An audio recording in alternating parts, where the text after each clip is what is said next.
ఎందుకు అని పుడి బద్ద పెන්නన్న అయ్యో హరిమ ఊర తల్లయ్యా බලන්නකෝ අර බලන්න අර අයියෝ එයාට පුට ජීවිතේ එපා වෙලා වගේ හැබැයි ඉන්නේ මෙච්චර වෙලා මං බරන් ඉඳලත් එයා නෙවෙයිනි මගේ තියා බලන්නේ පුන්ටක් ඇස් පෙනීම නම් දුර්වලයි වගේ මෙච්චර ලොකුවට ඉන්න මාව ඇයි මෙයාට පේන්නේ නැත්තේ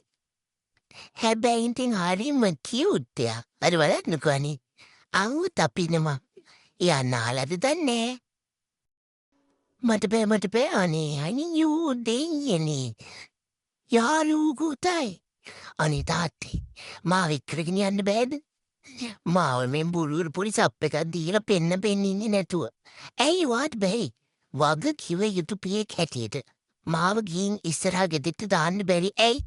මං අහන්නේ ඇයි අම්මා කියනවා මට එකපාරක් පෑගිච්චකම ඒ බව්වා එළුව යාවිලු ඉතින් මගේ වැරද්ද මේගොල්ලන් දෙන දේ කාලා මම ඉන්නවනේ මම ලොකු බබෙක් වුණාට මම හිතෙන් හරිම අහිංසකයි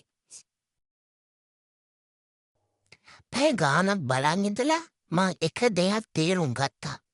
ඒ තමයි යාට ජීවිතේ පාම වෙලා